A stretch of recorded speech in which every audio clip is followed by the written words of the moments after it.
Guys, I'm bringing the party to you. Snakes.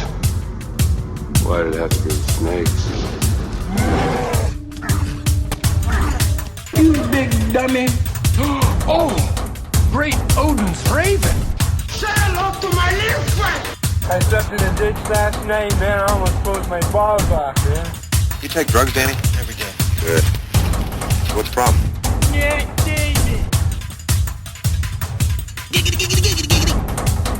Over no bunch of beer well without. I'm the doctor.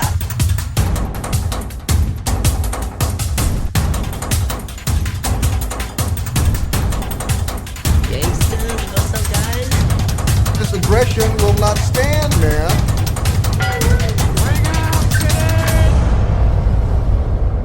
Engage. Quiet, numbskulls, I'm broadcasting. Hey everyone, welcome to Pulp Culture Cafe, Season 13, Episode 327. It is Scott and I, our European correspondent, is off on vacation. He's taking the zombie queen out for a ride. Nice. Taking her on a trip across to Europe. She's, Nice. doing a little hand wave through her technical devices. So come on in, take yourself a seat in the corner booth, and let's get our geek on. What the hell was that going? Oh, somebody sent me a message. Okay, let me turn that off. So we're just going to jump into it. Like I said, I never went and seen Mickey 17. Yesterday I got up and I never got out of my house coat until I went to bed. I'm telling you, man. I said to Susan, I said, this weather, I can't leave until it's like that. We had all that nice weather, most of the snow went, and then when it got fucking cold and snowy, I was like, God damn it, I'm just not leaving the house until the snow's gone. So Yeah, I just ended up doing the same thing. I just didn't. I went out with Harrison today. His mom gave him a stove. yeah. So I went out and did a couple of things, but that was it. The only reason I went out. Didn't see any reason otherwise. We get our fucking groceries delivered right to our house. Yeah. It's just, actually, we ordered I don't want to jinx it till it gets here, but Samsung 75-inch TV. So we're going to see. Oh, when it's wow. hooked up. Yeah, I said, okay, let's pull the trigger on it. So see how it goes. Oh, quick note. So I haven't seen anything on Blue Sky, but you sent a thing out to Paul about watching Craven the Hunter. Craven the Hunter, yeah. Did you watch it? I did watch it, and Well, no, don't say anything. yeah. I'm waiting to see if Paul's watched it. I'll have to tweet him, because if Paul watched it, I'll take one for the team. Unlike you bastard who didn't, I will sit there and watch through it to see what it's like. What didn't I watch? I forget. There was something you watched, and I asked you to watch it. No, I didn't feel like it because you didn't want to watch it to begin with. The end of that shitty the end of that fucking that. She's hot, but her fucking movies are all shit. They have been for the last couple of years. Oh. What's her name? The black Kate Beckinsale. Oh, yeah. The last half hour of that, I was like, oh, this is giving me a stomach ache. Speaking of that, it sounds like she's doing another one. Yeah. The lioness. Yeah, I know. I know exactly what you're talking about. Okay, then you know about it. Yeah. I was going to talk about that on the next show, and I'm saying they must just be backing truckloads of money up. They must say, look, we'll give you 4 pictures, we'll give you pay you $12 million, and it's the same fucking character. You know what? Stiletto heels? I don't blame her, because it's not her. No. It's the guys that are doing it. They're trying to figure out. I seen a picture of her. Her fucking legs are like, that big. If the whole thing was her wrapping her legs around guys' necks and choking them out like that, it would make $120 million every single time. Because she's got great legs, and the only reason they put her in the stilettos is to show everything off. It's fine. I mean, if there's an audience for it, but it's the same story. So I was watching some movie, or saw a picture of a young actress or an actress, and I thought she should be doing these. She was fit, attractive. She wasn't super fit, but she still had more muscle mass in one leg than Kate Beckinsale has in her whole body. I know. Yeah, I know. There's a problem with that in Hollywood now, and I don't know. It's some of them though. They think, okay, I'm gonna. What was I just watching? Reacher. Have you watched the new season at all? I've watched some of it. I'm only on season 2 or episode 2 or 3. It hasn't. This year hasn't been one of those I have to sit and watch everything or watch it all up. Well, it won't give anything to say what I'm saying, but the lady from the second season who was his one of his soldiers in his army. Yeah. She came back and holy shit, is she built like a brick shit house. Somebody hit the gym between season 2 and 3 because she looks like she should. Well, she looks like his second in command or whatever she was. Yes, exactly. Yeah, she wears her hair in a ponytail a lot. Yeah, she's got her own series. She's got her own series. Yeah, yeah. I heard about that. She got her own series, but I said to Sue when we first saw her on screen, even Susan said, "Holy shit, someone hit the gym." Mm-hmm. And then I said, "Yeah, she's got her own series coming up, but she looks like she could whip some ass." And that's kind of what, if you're going to do that role, you should probably look like you should kick some ass. But yeah. So, speaking of stuff you watch, are you caught up on Reacher? I am caught up on Reacher. I've watched episodes 1 to 6 now. I'm actually enjoying the season more than I thought it would. That first episode was kind of wonky, but it's different than season 1 and 2. And like as Paul said the last episode, he didn't really enjoy it because Reacher's not kicking ass and taking names in a lot of the episodes. Yeah. But there's a lot of twists and turns. I have no idea where the season's going to end up, and to me that's always a good sign of a series when I have no idea where it's going. But I'm telling you, that fucking man. You probably heard the stats. 64 million hours or something. It's the highest watched returning series on Prime ever. Oh, really? So he has a fan base. I want to say either 64 million moments or 64 million hours of viewed. But he's got that fan base, and it's funny because he said the other day, he said, "I do Batman for free," and I guarantee you, someone at Warner Brothers was like, "Really?" See, he fucking looks like Batman. The thing is I read that or heard that, and then my first thing is agent, no, you're not doing it for free. What the fuck are you talking about? Yeah, but he looks like Batman. Holy shit, that boy's built. But what I was going to say is that I saw something talking about his lifestyle, the way he lives, and it's not extravagant. Like he's blowing his money. He's got big mansion. He gives a lot of it away. Yeah, and I'm thinking, so he might be serious. He might say, he is. "I'll take it. Do it for nothing. I'll take a cut of the back end, right? Yep. But I'll ask for or take scale. May probably has to take scale, right? Take scale and do it. So and he's okay without knowing him personally, without just seeing those few things. I'm thinking maybe he's not bullshitting. He fucking looks like Batman, and he can fight. And I mean, he. I could see him doing it, saying, "Look, for the first movie, I'm going to prove myself, just like I did with Jack Reacher, because I'm sure he wasn't paid a lot in that first season of Jack Reacher." Yeah. And he said, "I'm going to prove myself. I'll do it for next to nothing. You give me a little bit of money on the back end, and we'll get it going." But I mean, it's been what? So they brought that up the other day about the Batman. It's been 3 or 4 years since that came out. And Pattinson had made a comment saying, "Fuck, let's get going on this. I'm not getting any younger." But they're still writing the script, and James Gunn brought that up a few times where they said that they're still waiting for a script. Which, well, I heard Richardson said he'd play. The part he's talking about was The Brave and the Bold. Yes. Not the Patterson one. But the Brave and the Bold one. Well, I understand they're doing a Hawk and Dove, either TV series or movie. I would love to see the two back from the original Titans series. They were great as Hawk and Dove. I thought so anyway. Yeah. But he blowed up. Yeah, but he's a big boy now. I doubt if he could back for that. But yeah. But as far as Jack Reacher goes, I'm enjoying the season just because I don't know where it's going. So, and there seems to be twists and turns, and I've enjoyed the acting. And that big bastard, I can't wait to see that throwdown between him and that fucking tree. Like that's a big boy. That's a big boy. Yeah. But it's been better than I thought it was going to be honest. A few people, but I think people are coming around to it that it's okay that he's not just trashing everyone all the time. That it's a well written story.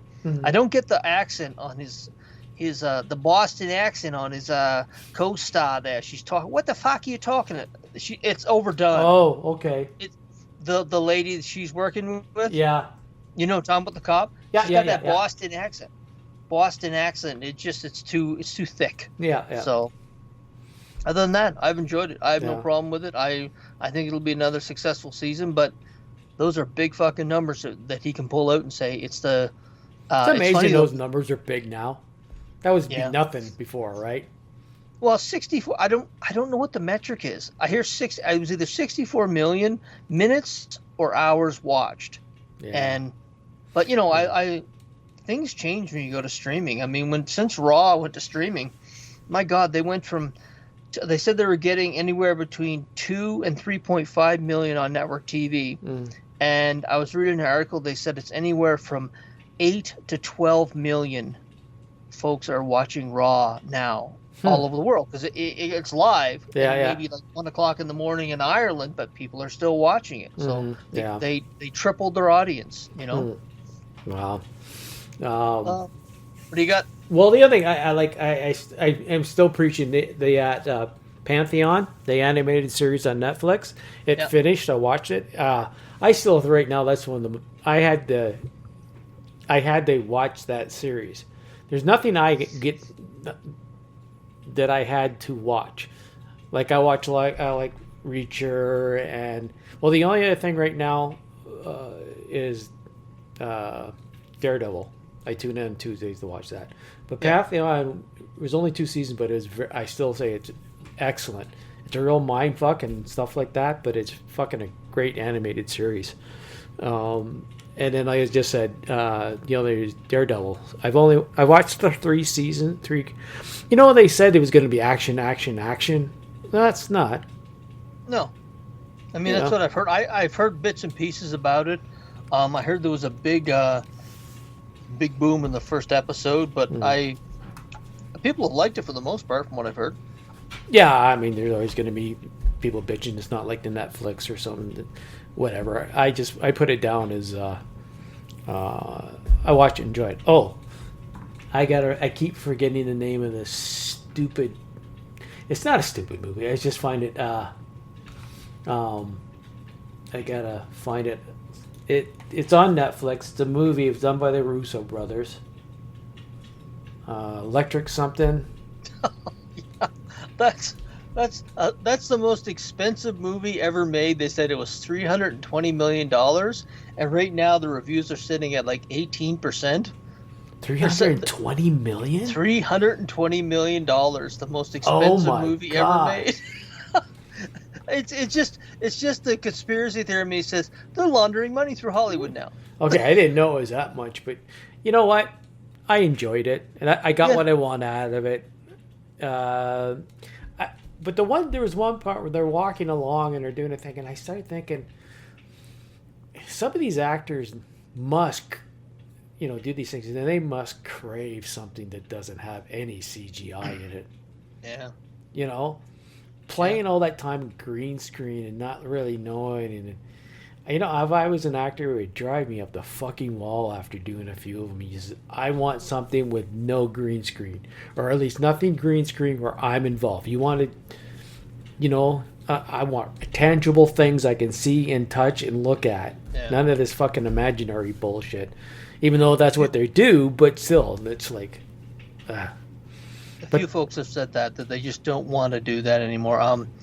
John Malkovich, when he was working on the Fantastic Four, the new film that's came out yet, he said I wanted to be paid because I knew I was just going to be working with a green screen for like 6 months. Yeah. He literally said that's the reason I wanted to get paid. They weren't going to pay me what they were going to pay me because I knew I was going to be working by myself alone a lot, not against something. I mean, there's a great video. I shared it with Paul, the Ghostbusters Frozen Empire. None of that was the background. All of New York City, none of that was real. It was all green screen, which is just fucking mind-numbing to me. The New York Public Library with the 2 lions out front. Yeah. All of that was green screen. Every part of that in the movie was just green screen. And there was a thing where they broke it down. It's like a 10-minute clip where they showed how they broke down all these iconic sets, and it was just people working on a green screen. Hell, most of the people in the scene weren't even real. They were all fake. It's one of those things you're thinking it's going to happen sooner or later, but it's just you can tell. You can just tell. But I mean, speaking in that vein, I have a. Are we moving on, Scott? Are we moving on from what we watched? No, actually, I got another one. Unless, Okay, no, unless just the way you said that, I thought, okay, we're done with what we watched. what? Okay, tell me more about Electric State. It was good movie, but No, what it was did you like? entertaining movie. It's entertaining. Yes, I got, right from the start. I thought, okay, they're not. I don't know. It's 2 hours and some long, right? Two something, and Yeah. it just felt like right from the start. You're off and going. I didn't feel any build up at all to what was going on, and so I said, okay, let's just go for the ride. And I spent more time, it wasn't this movie where I had to sit and watch it. Yeah. There's a couple times I'm just, let me flip through my phone because I don't need the visual part of it. But when I was watching, certain things, I was just watching, not because I wanted to see, okay, the CGI, let's see what it looks like. CGI was decent. And then I spent some time just trying to recognize the voices. Yeah. But Anthony Mackie, he played the Chris Pratt's partner, robot. Mm-hmm. I didn't even think I didn't know it was him. The voice was done so differently. So Wow. but Hank Azaria, knew him right away when he was doing a voice.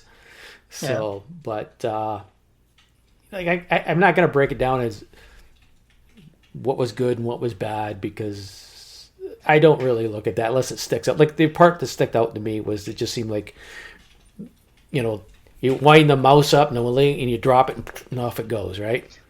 They've done that with a lot of movies and TV shows too over the last 5 years. I've attributed, I call it Generation Squirrel, because remember it Up when it's like the dog you get and they'll squirrel and Yeah. it's Generation Squirrel because they literally, unless you get them so quickly out of the gate, you don't keep their attention. So they need that bang bang gun explosion, big. They need it to get them there. Otherwise, it's squirrel and they're looking someplace else. So I got to figure out. I'm going to type that Generation Squirrel into the AI after. Let's see what comes up because I'm going to use that Generation as Squirrel. There you go. That's Nice. the title. Good stuff. So, but yeah, we can move on. I mean, let's go. I mean, I saw, and I know you. I saw. Gladiator 2. Oh, you saw it here. It's free. It was free finally, and I watched it. God, about 3 weeks ago now, and it was pretty good. I know, not Sam Jackson. Michael Jackson. Michael Jackson. Yeah, Michael Jackson. Woo. Fuck, his name's escaped me that quickly. I know on what you're talking Fire. about. Denzel Washington. Yes. Denzel Washington. I knew that it wasn't going to be a shit What the movie. hell, It's got that- Scott? The old black people Yeah. look the same to you. They do. They all look alike. Sorry, Lawrence Fishburne. But did you see the video of that guy? Yeah. He said, Jackson. That's "What what I you thought think of when you was going to-" Of all the fucking people do that to, eh? So you said that's what I thought of. It was good, and I knew when Denzel Washington signed on for it, he's not going to sign on to a shit script. So I knew it was going to be decent. The cast was pretty good. It was pretty good. It was better than I thought it was going to be. The visuals were good. The acting was very good. There was some weird stuff that went on. They have, and I mentioned this in another couple of movies, Bike Riders and Twisters. They have taken any sexuality, and this was Rome, in the falling days of Rome. So there was a lot of shit that went on. Just fucking. Yeah, just fucking. And there was none of it. There was none of it in there. The closest they came to, and Denzel Washington said they actually cut a gay scene out of it.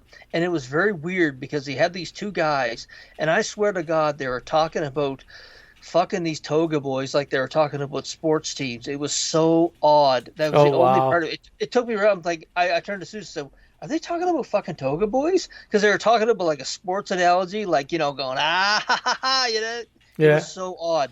In the context of the film, I was thinking, are they talking about fucking toga boys? But anyway, other than that, it was very well done. Pedro Pascal, his part was good, but he's in danger of becoming overexposed because I've seen him in a ton of shit in the last 3 or 4 years. Well, if you go back and look at different aspects of different actors during the years, I've come to realize that that's what they do. Yeah. Well, they're young, and so they just take picture after picture after picture after picture after picture, build up a resume, build up some cash, and then they slow down. You go back and look at any actor at the start of their career. Brad Pitt did that. Who else did that? Tom George Hanks Clooney did that. Tom Hanks did that. Yeah. But there was, what was the other thing that I was? Sorry. What was that? Oh, the ship, the attack at the beginning. Yeah. You remember the first Gladiator? That first 15 minutes, just a masterpiece. Like, it was live. It was all live. They dug the trenches. It was somewhere on a field somewhere. Mm-hmm. And that first 15 minutes is one of the best beginnings of any movie ever. Right up there with the Empire, with Star Wars, with the Destroyer, and they had a similar scene like this in this movie where it was an attack on a from the sea on a city. Mm-hmm. You could tell the water wasn't real. It was CGI water, and I brought this up a couple weeks ago with Wolfpack, the one with Tom Hanks in it. Mm-hmm. The water was CGI, and it took you right out of it. And I watched, because they had Gladiator 2 on, and then you could watch Gladiator. So I watched Gladiator 2, and I watched the first 15 minutes of Gladiator, and I was thinking the contrast between those two battle scenes, because you could almost smell the wood and the fire and the mud in that first one, and the second one, it was very bland because a ton of it was CGI, and you could just feel it wasn't real. It was just green screen. So that was one of the things I wasn't crazy about it, just that the way that it kind of took away from that really classic scene in the first one. But it wasn't bad. The storyline went along well. I was surprised at Denzel Washington's fate. I thought they would make it differently, but he was considered the bad guy in it, and he got his comeuppance. But it was better than I thought it was going to be honest. It's unlike the Toga Boys. Unlike the Toga Boys, who I don't know whether they're fucking or cheering their favorite sports teams on. It was weird, John. I'm telling you, if you do have a chance to watch it, you'll be like, what the fuck? What are they talking about, fucking then, or giving them points for a spread on some fucking bet? Or it was weird. It was very odd, and it goes back to, as I said, they don't want intimacy coordinators, and I don't think they don't want to deal with it or anything. So they've just kind of places that are really would be highly sexual. They've taken that all out, and it's very odd because you expect that in these certain situations. Do you think we'll end up back in movies like in the 40s and the 50s? Yeah, where I do. They look at each other and then cut to the next scene, and they've been fucking their brains out. Yeah. Yeah, that's basically what they're doing. It's the honeymooners all over again, where they'll be sleeping in separate beds. Yeah, no, and get over Lucy here. and Ricky. Lucy and Rick Ricky, sleeping in the separate beds. Yep. Or they go back to the rocket flares and the train going through the tunnel. Yes, that's exactly what they'll do. I mean, they should. I mean, it's that'd be funny. You got a movie and like Gladiator and all. They're going to fuck, and so they cut to a train going through a tunnel. It has nothing to do with. Nothing to do with did the thing in the Naked Gun. What's that? It's a big wiener. That cut scene where they kept on putting all the names for different dongs in there. Oh, that was Austin Powers. Austin Powers. Sorry, yes. That's it. It's Austin Powers. So they'll do something like that just to make it. Yeah. But other than that, it's a decent movie if you're into that. It wasn't as much of an abomination. Not near the abomination that Frozen Empire was when they took in the Ghostbusters again. So it's worth it. It's worth it. It's worth a watch. What else do you got? Actually, what did I? Oh, I watched the movie from 1950s. It has Paul would know this guy. He's the one who introduced me. There's a British comedian from the 1950s. I can't remember his name. But what I found interesting was that it takes place in a department store. And the reason I watched it was because I'm thinking, because Jerry Lewis did a movie called Who's Minding the Store, which he was trying to get a job he could pay for so he'd get married to this girl. The girl's father owned the store and family, and they were trying to hit. But I thought, Jesus, I wonder if Jerry Lewis watched this movie to get an idea about doing his movie, because it's in a department store. The actor is saying that kind of klutzy, make faces sort of thing, just like Jerry Lewis. Situations happen where he's not supposed to happen. But that's just because I was getting bored. I just turned Wouldn't it on. surprise me. Wouldn't surprise me. I mean, there's a lot of those 50s and 60s and some 40s serials. There's just a lot of the same stuff, Yeah. No, what was it? What was it called? That's what I'm doing right now. I'm gonna see what it's. YouTube. They rent movies on YouTube, and I'm telling you, I've been looking for older movies too, just the ones that I want to watch that I haven't been able to really find on the streaming channels, and I have not had one that they didn't have on YouTube. So that's interesting. Like if you're looking for older movies, it might be worth it to get a YouTube account just to see what's in there. Well, it's more about paying for the. Let's turn the sound down. Is paying no commercials. Yeah, true enough. Norman Wisdom. Trouble in the Store is the name of the movie. Nice. And Gary Lewis movie was Who's Minding the Store. So. Sounds very similar. Yeah, it does. And it's in a department store. He keeps screwing up his jobs, just like Jerry Lewis screwed up all his jobs. He's trying to get, there's a woman that works in the record section where people could play records and sing along with the records and make their own recording. She works in that part of the store. Except the father isn't. There's not a family business involved. So he took different stuff and changed it, but the premise is kind of the same. So it was kind of. I don't know. That's the only reason I watched it. It's just this sounds familiar. 1953, it was done. The Jerry Lewis movie wasn't. I wasn't. It was listening to what you were saying, but all of a sudden you froze up. Yeah. And then you fast forwarded, so you went. You fast forward. It was. I was like, "What the fuck's going on here?" For like a solid 4 seconds. For solid 4 seconds, you were like, and then your mouth started going. I happened with my brother in the States. It was. Did it? He was. I'm talking. I freeze up. So he would freeze up. And so I was freezing up when it came back on. I was going. Yeah. I watched, and I think I said I was going to watch this Mississippi Burning with Gene Hackman. Yes, you said you're going to watch it. Yeah. And I finally did watch it, and wow, what a great film! It's amazing the talent. Like a young William Dafoe. Yeah. Gene Hackman. I forget his name from not Full Metal Jacket. Jesus Christ, what the fuck is this? What is this? Oh. The guy with the cupcake, the drill sergeant. Oh, yes, he was in that? He was in it. He was the mayor of the town. He was some of the Zios says, our Negroes were happy before you came down here, and now they're not. And I was like, Jesus Christ. They dropped I'd say every 5 minutes they dropped, and he was like, and his scenes between him and Hackman were fantastic. They were in a barber shop. They had Merle in there, whose name escapes me. There was a lot of really great actors in that movie that I had never, I had forgotten that they were actually they were just young men then. In their 20s. Yeah. But the chemistry between him and William Dafoe, I'm not surprised. I think it won Best Picture that year, and I'm not surprised. But the very young Frances McDormand also was in it. And it was great. I loved it. I was sitting there saying to myself, you could put that in a movie theater today, and I bet you could make $50 million in the first weekend. Oh, I bet he wouldn't make it because he said niggers. Niggers were Hapra. Yeah. Well, but the thing is, they would if they would put it in the theaters, just in the natural thing. I think it would make money because the acting was so good, and Gene Hackman was just classic Hackman.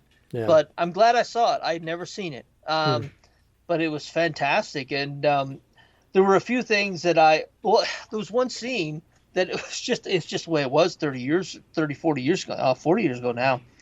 Frances McDormand and Gene Hackman. Now, Frances McDormand in this movie is 29, and he was I think he was 66 at the time. He was up there, and he was standing in the kitchen with her, and it goes dark, and then all of a sudden, I think he leaned in and kissed her, and then they never mention it again.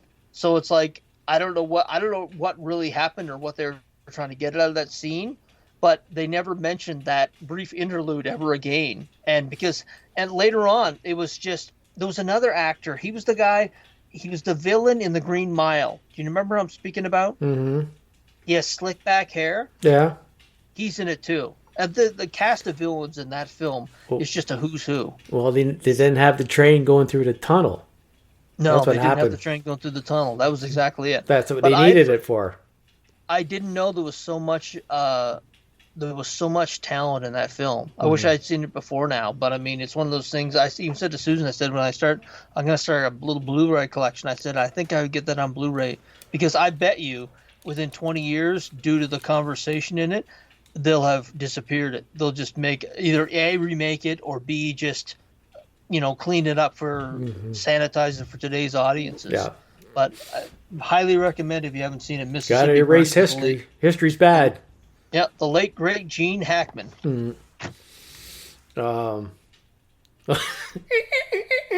Yeah, scratching the old eardrums. What did I? Oh, sorry, I did bookmark some stuff. Just headline stuff that I caught. I didn't read it, but it was that apparently Scarlett Johansson's not on any social media. She just doesn't need to be. They've been pressuring her to get on it to promote her films, and she just says, "No, film will do fine. I don't need to promote this stuff." I just asked her. Well, I think that's fucking awesome. Get off social media so you're not on that fucking thing. So. Well, there was that story, and I think I maybe even talked about on here that, the way they're booking films now, they absolutely look at how many social media you follow. That young actress from Stranger Things, her,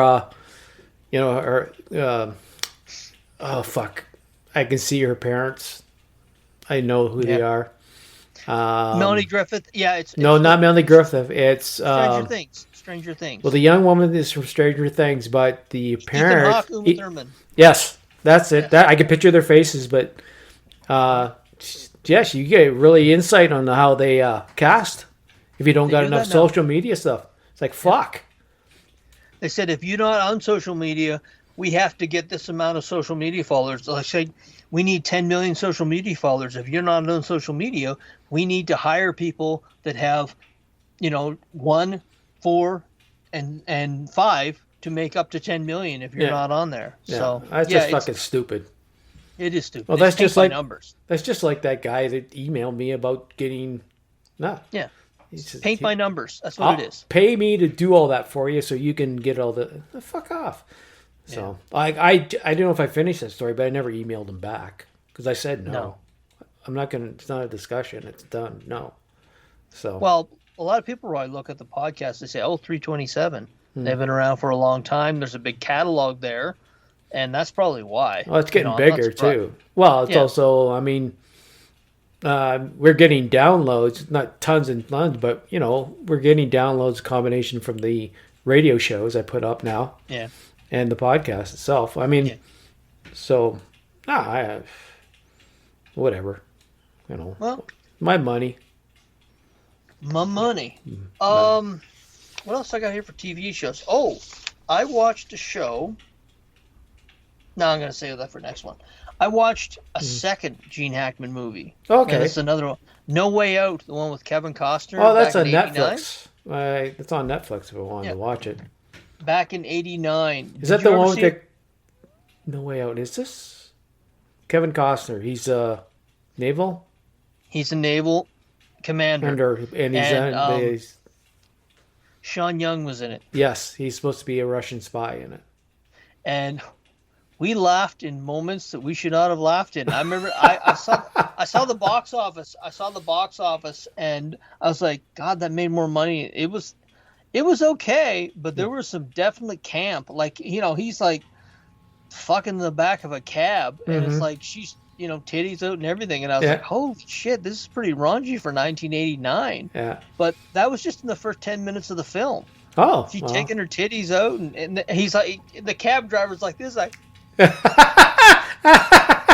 it was like, what is going on here? But I mean, I did notice one thing. Kevin Pollak, you know who he is? Yep. He had a bit part, as a cab driver that was about 7 seconds in duration, and he was never in the film for the rest of the film. Yeah. And just give me 1 second. Yeah. Okay, I'll be right back. Give me 1 second. Okay.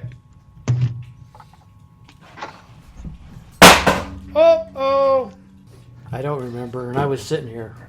Yeah, so Kevin Pollak was Is it a a cab 7 driver. second? Yeah, second Yeah. 7. He was in there for not very long at all, and I thought, oh, he must be, starring in this in some way.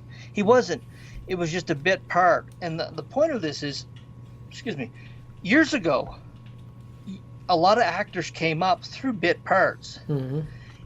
And I think that's one of the problems they have now, is they're giving people who don't really have a body of history and work bigger parts than they should have right out of the gate.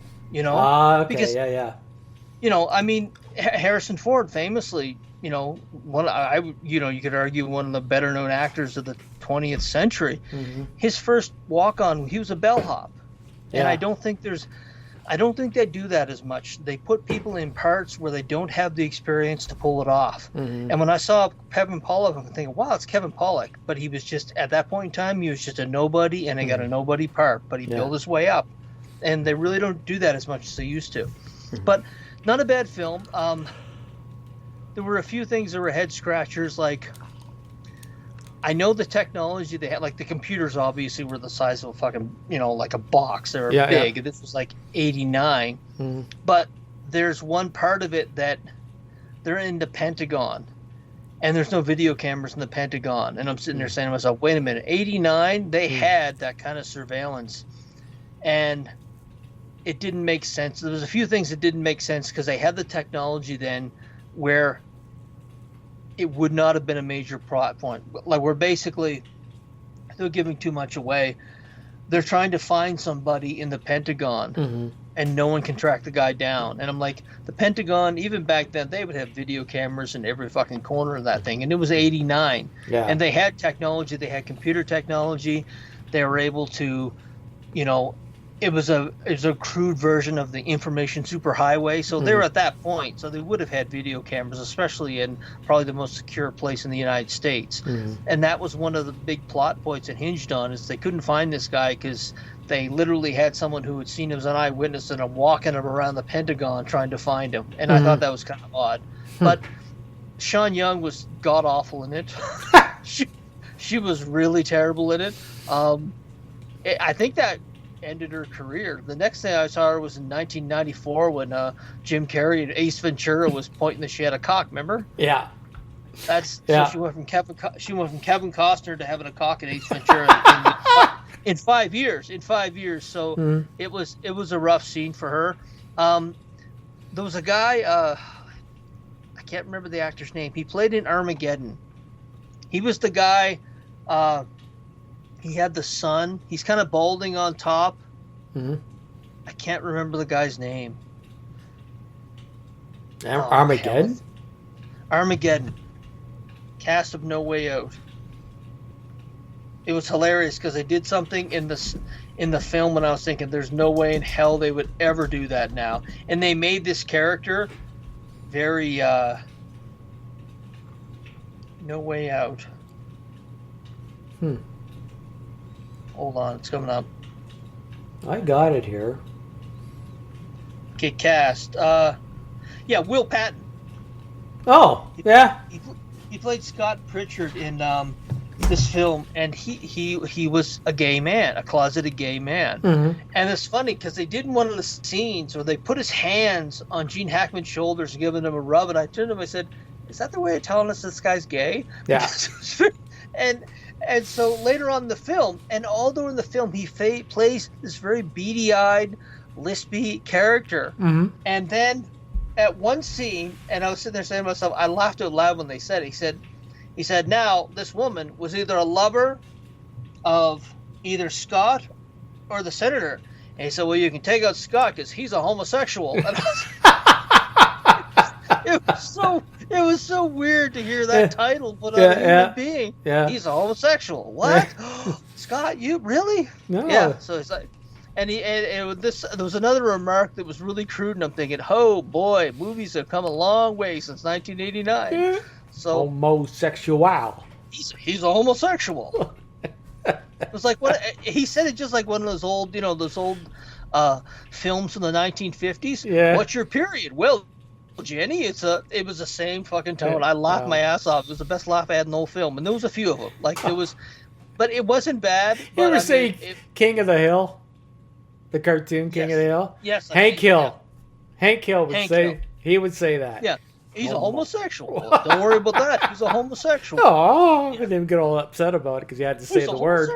But yeah, it wasn't bad, but it made a lot of money, and I don't see it. I mean, Gene Hackman, even Costner wasn't very good in it. I remember I said to Susan more than once, I said, Gene Hackman, it seems like he's in another movie. Mm-hmm. It's like he's doing this awesome acting with the folks in his scenes, but the rest of the scenes, some of them were really goofy. Mm-hmm. Like there was a chase scene, and these guys are supposed to be G-men, and they're running like this. His hands are. Have you ever Maybe seen they were homosexuals. I don't know. It felt like because they're putting their elbows next to the thing and shaking their hands. They're running along, and it looks so weird. I'm thinking that's a G-man. That's a member of the FBI. It was just there was a lot of cultural stuff that I was thinking to myself. There's some weird shit in this film. Mm-hmm. But other than that, it wasn't bad. I was surprised it made as much money as it did. But again, Gene Hackman, every scene he was in, he just ate it up. So it was good. It was good. Not bad. Not bad. All right. What did I had? Where'd it go now? Oh, yeah, I didn't really. I just clicked on this. I didn't really read it, but it has to do with comics and impact. Oh, fuck off. Oh, no, it's too big. It's all about tariffs, and they're concerned about the tariffs dealing with the comics and stuff like that. Because, like you said, they're sent up here, sent up to print, and then they're printed here, then they're shipped back, and then they're shipped back, right? So there's double tariffs on that. Well, and I know this because it's kind of in my vein of work. If something is sent out of the country and it's not, if it's of an origin, like if it's of U.S. origin, when it comes back, no tariffs are charged on it. Like if it goes up and back, no tariffs are charged on it just simply because it's returning. Mm-hmm. And it's the same with service work. Like with stuff that's going on, it's only on new products. It's not on service. Like, for instance, if our clients send something up here to Canada to be serviced and repair, there's no tariffs on that. So I would suspect when it comes up here and comes back, there's no tariffs on coming back. It's just the original coming to Canada type thing. Mm-hmm. And at that point, it's not even tariffs on coming to Canada because Canada hasn't retaliated in that vein that I've heard of with paper anyway. Yeah. And I think that's what comics would fall under, which is paper stuff. Yeah. Well, the other thing I got is I found this interesting, especially with Penthouse magazine, that not the adult one, but the ones that we get at the comic book store. Yes. Yeah. Heavy Metal. Massive Publishing is helping relaunch Heavy Metal magazine. Yeah, Blake Northcott's involved with that, I believe. This is the first wave of recently announced massive indie distribution partnership with Lunar. So maybe, like I said, I didn't read this. So massive indies distribution. Maybe that's where a lot of the independent small comics might be go to because they're associated with Lunar, and Lunar's taken over. Could be. So it says the first issue can be available in April. So I remember getting that magazine. Yeah. Some of it was good. There's an opportunity there. Yeah. There's an opportunity there for indie titles to come together under their own flagship. But, it's competition like anything else. Did you hear about Neil Blomkamp is going to be directing a new Starship Troopers movie? Yeah. I wonder if he's going to be more faithful to the book or not. He said that. That was one of the... every article, I read 3 or 4 on it, he said he's going to be faithful to the book. Now, I remember the specific day I went to see that movie. I was with my friend Kendra. Yeah. And we went into it. And at the end, when Neil Patrick Harris is standing there in his little Nazi uniform, and he said... He puts his hand on the creature and says he feared us. Kendra and I burst out laughing. Yeah. She was laughing her ass off, and so was I, because we thought we were going to go into one of the best sci-fi movies we'd seen in years, and we were laughing by the end of it because some of it was so goddamn campy. It wasn't funny, and that was campy as shit. We were laughing. We were like, oh, when we came out, she was disappointed because she's a big fan of Paul Paul Verhoeven, I think, was the director at that point in time. I think it's the same guy that didn't he do RoboCop? Is that the guy? Yes, I believe so. But she was so disappointed. She's like, that was terrible. You know, the CGI looked good for the time, but some of the dialogue was just god awful. Yeah. I forgot to bring this up when we were talking with Paul, but there's a guy that's, I forget who it is he's doing a reboot of some like the Time Tunnel and Voyage to the Bottom of the Sea. Was it 1950s movies or 60s? These are TV series. Oh, TV series. Oh, I've never heard of them. Where was it?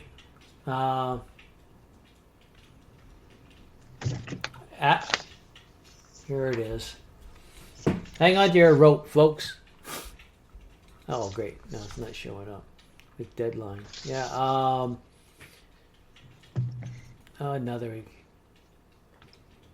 Ackerman Goldsman. Akivn.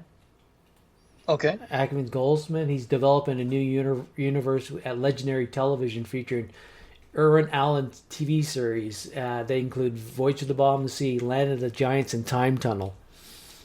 That's good. Yeah. It can be original if it's like, 50 or 60 years old. I mean, I'm glad that they're doing stuff like that than rehashing stuff from the 80s. Yeah. Because I remember trying to watch some of these, like Voyage to the Bottom Sea. Actually, you can find on YouTube episodes. Yeah. I remember seeing some. Time Tunnel didn't last that long. I didn't even think it lasted a year, but that was pretty interesting. And Land of the Giants, I've seen some of those, but again, it was one of the shows that didn't last too long, so it was hard to find in syndication.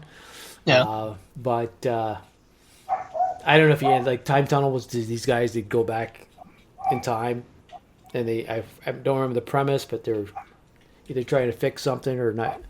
Voyage to the Bottom Sea was a very science fiction thing, just like Sequest. Yeah. And Land of the Giants, where they went to an alternate Earth, except everyone was huge. Yeah. Yeah. They could do that. They could actually make it seem original just from with the CGI that they have today. If they could tell that kind of story. Yeah. I mean, I think that's what they should be looking at is stuff in the 40s and 50s if they're going to look for science fiction, because that's where a lot of stuff that really hasn't been touched, like we were mentioning, like giant people, stuff like that, It's just interesting. Like Time Tunnel, you can do Land of the Giants. It would be interesting how they do Voyage to the Bottom of the Sea. Yeah. I mean, Sequest, they had to change it up from what they originally started to science in the future and all this other shit, right? Well, James Cameron is going to be busy for the next probably 5 years, but I mean, he would be a perfect guy for that. He loves that shit. Anything to do with the sea, he would just gobble that right up. Yeah. So, I just thought that was kind of neat because I remember these shows because I'm old enough to remember. Well, when you were talking about YouTube, something flashed in my mind. I'd scribbled a note here on it.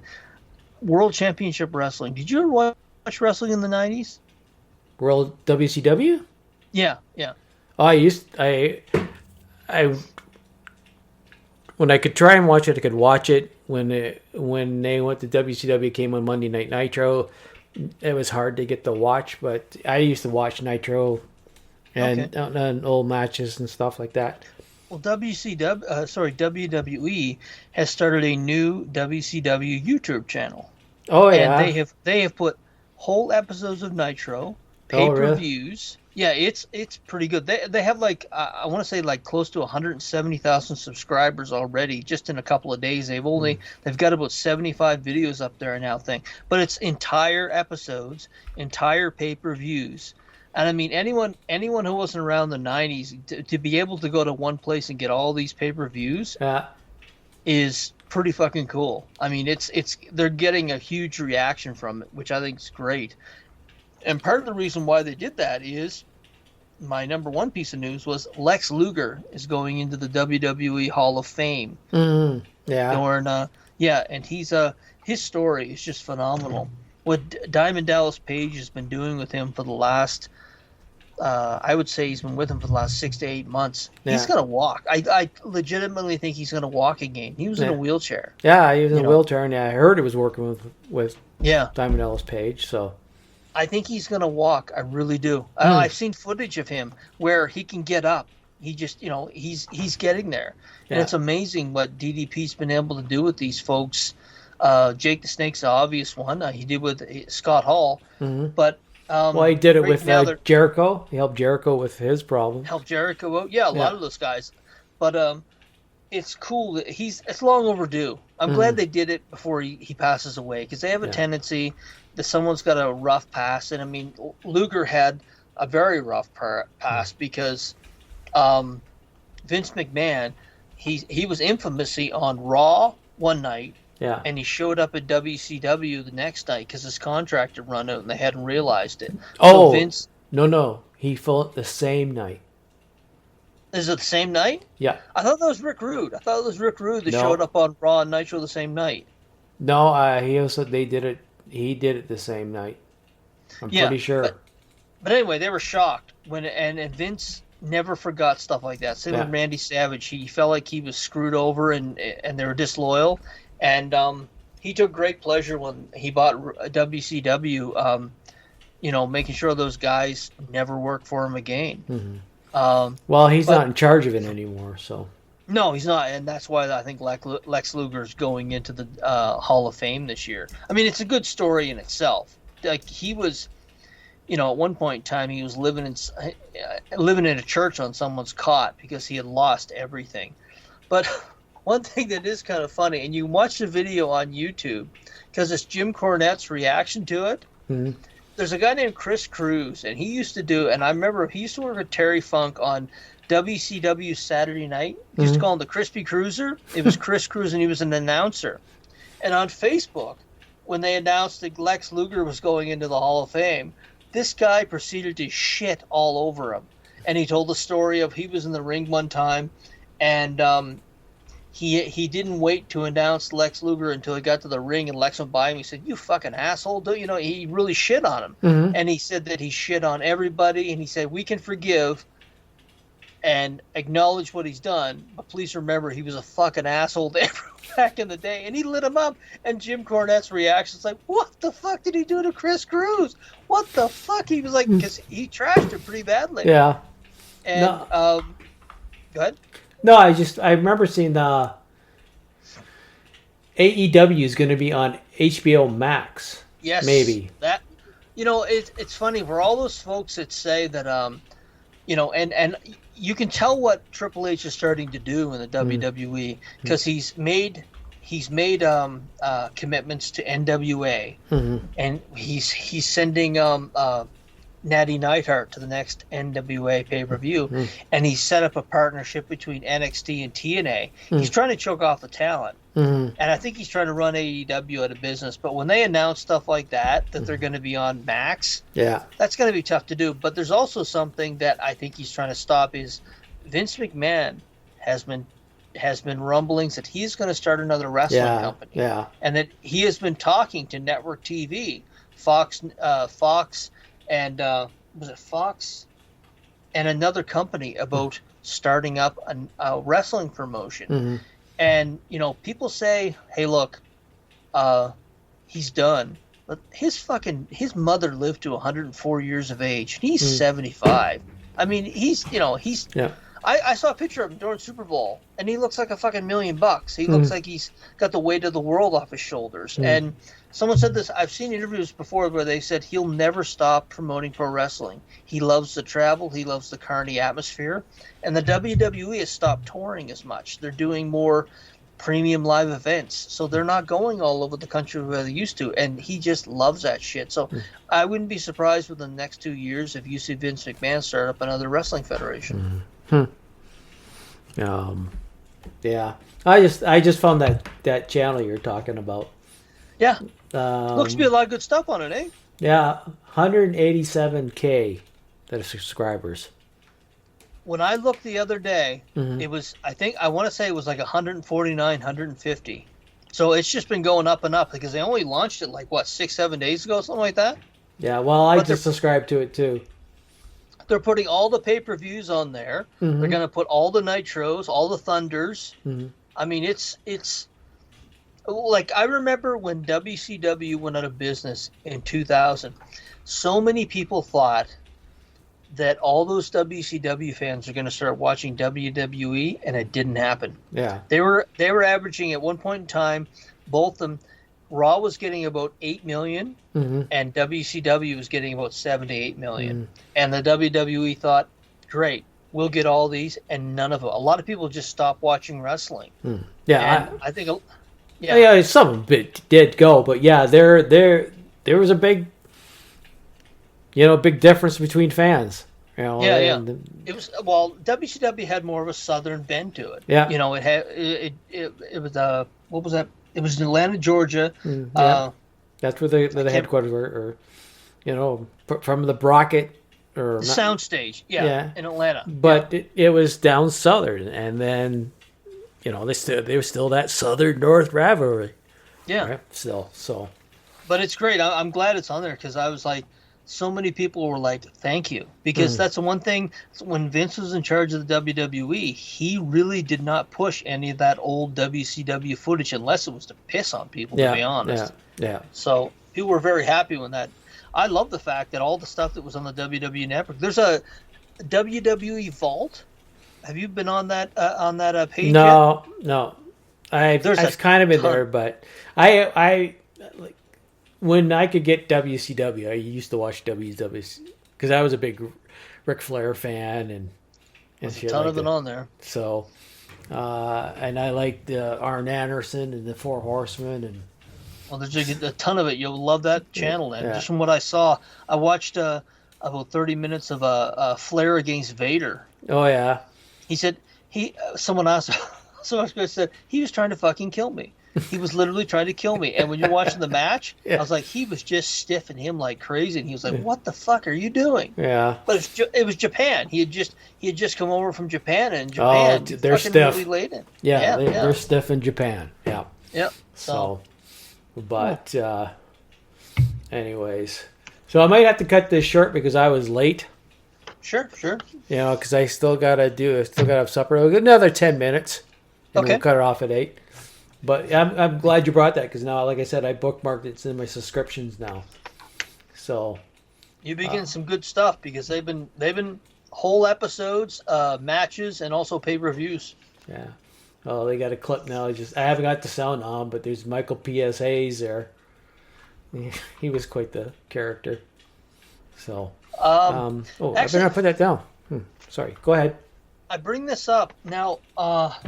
Joe Rogan's podcast, episode 2282. He had Bill Murray on. Bill Murray? Bill Murray. Okay. That was that reaction was what a lot of people on the YouTube, like when you saw the shows on there, then the comments, people were like, how the fuck did you get Bill Murray for 2.5 hours? Wow. And it's amazing because Bill Murray didn't know who the hell he was. Really? He's like, are you Joe? And he didn't know. He thought it was live. Mm-hmm. He didn't know anything about it. And he tried to. He said, "Can I just talk forever?" Because he was telling a story and it was going a little long. He's like, "Can I keep going? Like, can I talk for a long time?" He's like, "Yeah, we can talk as long as you want." And he was genuinely surprised because he thought, "This is great." They talked about Hunter S. Thompson. Mm-hmm. It's a great interview. It's a great. There's some. It's not awkward, but he's not used to that format. Mm-hmm. And he said, and he brought clothes and everything for them, and he had movies coming out, so he talked to them, but they talked about a wide variety of subjects. And people, the comment section on YouTube, they're like, I can't believe I just listened to Bill Murray give a 2.5 hour interview. Mm-hmm. And he's infamous for not doing that. I've mentioned before, he has a mailbox that you send the scripts to. Yeah. And that stuff like that, yeah. He'll call you. You send it there. If he wants it, he'll call you. Exactly. It's episode 2282, Bill Murray, and I'm listening to the whole thing, and I'm thinking, wow, they land like, and I guess I knew they both liked Hunter S. Thompson. I'm guessing that's how I got him. But what else do I got here? What did I click on? Oh, there's I talked about Peter David having a rough time. Yeah, he's very ill. Yeah, he's his Medicaid run out. Well, they canceled it, whatever they're doing down there, and other insurance. So there's a GoFundMe page if you want to go help him out with. He's getting better, they say, and stuff. Yeah. But I knew this was a while ago, but it's still going on. So I've always believed those studios have some type of response. Like I relate it to the WWE and Vince. yeah, You know, when he helped the folks through rehab and stuff like that. These folks have made you millions of dollars off their ideas and their creativity. The very least you can do when they're sick and down is to help them, you know. yeah. I mean, Peter David I know he had a Incredible Hulk run that was awesome. I know he's on X Factor. I love that run of his. But he's put in the industry, and it's a shame they don't have some kind of support mechanism for artists or people in general in the comic industry. He's a bunch of Star Trek novels. I mean, I'm reading the Lost Frontier books again. Yeah, well, it's the first 4 again, and that, I mean, all these books he's written and stuff like that. But like anything with big business, especially in the States, it's basically a fuck you as much as you can. So, but I'd heard it. Yeah, I'd heard he was getting better, but I mean, I don't know exactly what's wrong with him physically. Like as far as it was a stroke and some other things. And, oh Jesus! Wow. Yeah. So, John Cassidy, you know who John Cassidy is? Yeah, he was an artist. He was an artist. I know him for his art. I don't know who else he did, but he passed away young, didn't he? 50. He was my age, 52, 53, and I was like, holy shit! I don't know what happened there, but it's we talked about it briefly, and we'll talk more about it in the next show. But that Stan Lee stuff, that's it's funny. I'm gonna have a tough time watching that documentary, and it was funny because I made a comment and a bunch of people put on. I said, I don't know whether some people said I don't know whether I can watch that because it's just going to be rough. It's going to be like watching your grandfather get beat up, you know. Yeah. But it's funny when we were talking to our mutual friend Tristan, and he said, "Yeah, that guy was there in Calgary when I was signing off, and he was telling him how to spell his name." Yeah. If that comes out that happened, and it's funny because I told Susan about it, and she reacted. She said, "I think the guy who recorded this may be as much to blame because he just didn't do anything." And this is the time of the internet. It was only 2019, 2018. He could have spoke up, and it's funny. To see her reaction, I was thinking, this guy may regret putting out that documentary if the general public says, "You motherfucker, you just decided to make money now off it." But that's what, a lot of the internet is always about someone, I'd rather film it than help. Yes. I want to be famous. Phones up. I'd rather be, I want to film this so I'm internet famous. Oh, this guy's getting beat to death, but I'm going to film it. Yeah. You know, so. But to see Stan sitting on that scooter in front of a bunch of boxes trying to just catch a few minutes of shut eye, I was thinking, it's going to be tough to watch it if he gets it off the ground. But I mean, charges should come of it. If they're able to prove it, these people should be charged. I mean, it's elder abuse, and there's not a person that isn't going to resonate with. But we'll see where it goes. Yeah. You know, whether it gets made or not. Yeah. Fuck. All right, we'll end it on that happy note. All right. Hoping that. So. Love your grandparents. Yes. I have to tell my son that. My son and my daughter. Even though I'm his father. Remember your grandparent. Because I have to go. I had to help him move a stove today. Yeah. Which I didn't actually do that. He just needed my van. But it's getting like 8 o'clock. And you'll have to wait and do it tomorrow maybe. Even though he might. But the van doesn't go anywhere. So he can sit there till next weekend really. Yeah. True enough. True enough. All right, man. Well. Thanks, folks, for tuning in, dropping by, and hoping you're, I don't know if I said here, if I'll leave it in there, but numbers are up. Not by a ton, but I appreciate you guys listening into the radio shows. The Westerns are up now. Soon I'm going to get the comedy up, so it'll be, 5. So let's say we do the cafe 3 times a month, maybe? Yeah, 3 or 4, yeah. So it's almost a full month of stuff on the thing. So, but anyways, until then, we'll have to find out. We're gonna have to get together with the other guy, the guy That with guy, the fucking guy, eh? the big nice smooth skull, Yeah. nice and shiny. All right then, folks. Thanks for coming. Thanks for coming. Ooh, that's dirty. All right, thanks for tuning in. Bye. Bye now. Ladies and gentlemen, my mother thanks you, my father thanks you, my sister thanks you, and I thank you. That's all, folks. Thank you. Come again. Why, you little?